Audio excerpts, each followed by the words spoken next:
Screen پر آپ جو مجسمہ دیکھ رہے ہیں یہ اسپانیہ یورپ کا ملک اسپین کے شہر میڈرڈ کے ایک میوزیم میں بنایا گیا ہے۔ یہ مجسمہ اپنے اندر ایک بہت بڑا راز پنہاں کیے ہوئے ہے۔ ایک یہودی سیاح جب اس میوزیم کے دورے پہ آیا، اس نے اس مجسمے کو دیکھا۔ پہلے تو دیکھ کر خوش ہوا کہ نیچے مسلمان سجدے کی حالت میں ہے اور اوپر ایک عیسائی اپنی عبادت کر رہا ہے اور اس کے اوپر یہودی اپنی عبادت کر رہا ہے۔ خوشی اس بات کی ہوئی کہ مسلمانوں اور عیسائیوں پر ہمیں برتری حاصل ہے۔ لیکن اس یہودی سیاح نے کچھ دیر اس مجسمے کا بغور مطالعہ کیا اور مطالعہ کرنے کے بعد اس نے میوزیم کے انتظامیہ سے جا کر شکایت کی کہ فوراً سے پہلے اس مجسمے کو یہاں سے ہٹا دیا جائے۔ تو انتظامیہ نے کہا کہ تمہیں تو اس بات پہ خوش ہونا چاہیے کہ مسلمانوں اور عیسائیوں پر ہمیں فوقیت فضیلت حاصل ہے، ہم سب سے اوپر ہیں۔ لیکن اس پر یہودی سیاح نے کہا کہ نہیں، جو میں دیکھ رہا ہوں وہ تم نہیں دیکھ رہے ہو، اور ہم اور عیسائی اوپر اس لیے ہیں کہ مسلمان سجدے میں ہے۔ جس روز مسلمان سجدے سے اٹھ کھڑا ہوا، ہم دونوں نے زمین پر آ گرنا ہے۔ اقبال نے فرمایا، یہ مصرع لکھ دیا کسی شوخ نے محراب ممبر پر، یہ ناداں گر گئے سجدوں میں جب وقت قیام آیا۔ اے مسلمانوں، تمہارا شیرازہ بکھر چکا ہے۔ اہل فلسطین حی علی الجہاد کی صدائیں دے رہے ہیں، وہاں کھڑی مائیں عین و صلاح الدین کی صدائیں دے رہی ہیں۔ اب یہاں سجدوں کی نہیں، یہاں کھڑا ہونے کی ضرورت ہے۔ اقبال نے فرمایا، جلتا ہے شام و فلسطین پہ میرا دل، پر تدبیر سے کھلتا نہیں یہ عقدہ دشوار۔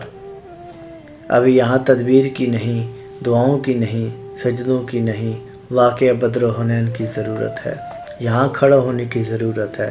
اور مسئلہ فلسطین حضرت اقبال کے دور میں بھی اٹھایا گیا تھا۔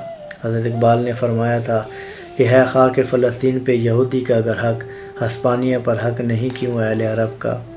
کہ اگر یہودی یہ کہتے ہیں کہ فلسطین ہمارے جائے پیدائش ہے، یہاں سے ہم نکالے گئے ہیں، یہی کہ ہم مقیم ہیں، بڑی دیر ہم یہاں رہائش پذیر رہے ہیں، لہٰذا ہمیں یہ خطہ واپس کیا جائے۔ تو اقبال فرماتے ہیں، اگر یہ بات ہے تو اسپانیہ جو یورپ کا ملک اسپین ہے، جس کے بارے میں بات کر رہا ہوں، وہ مسلمانوں کے دور حکومت میں جسے اندلس کہا جاتا تھا، اور مسلمانوں نے اس پہ 800 سال تک حکومت کی۔ اقبال فرماتے ہیں، اگر اس فارمولے پہ عمل کریں تو تم یہاں سے نکالے گئے ہو، فلسطین تمہارا ہے، تو پھر ہسپانیہ اسپین تو پھر مسلمانوں کا ہوا، وہ ہماری ملکیت ہوئی۔ اقبال نے فرمایا کہ نہیں، ان کا درد کچھ اور ہے، مقصد ملکیت انگلش کا کچھ اور، قصہ نہیں نارنج کا یا شہد و رطب کا، ان کا مقصد ہے انگریز کی حکومت کو قائم کرنا، مسلمانوں کو کمزور کرنا۔ اس خطے کو حاصل کر کے یہ کوئی سنگترے، کھجور اور شہد کا کاروبار نہیں کرنا چاہتے۔ مقصد ہے کہ فاقہ کش جو موت سے ڈرتا نہیں، ذرا روح محمد ان کے بدن سے نکال دو۔ اہل عرب کو دیکھ کر فرنگی تخیلات، اسلام کو حجاز و یمن سے نکال دو۔ اور ہے افغانیوں کی غیرت دین کا ہے یہ علاج، ملا کو ان کے کوہ دمن سے نکال دو۔ اور ہے اقبال کے نفس لالے کی آگ تیز، ایسے غزل سرا کو چمن سے نکال دو۔ اے مسلمانوں، تمہارے کھڑے ہونے کی ضرورت ہے۔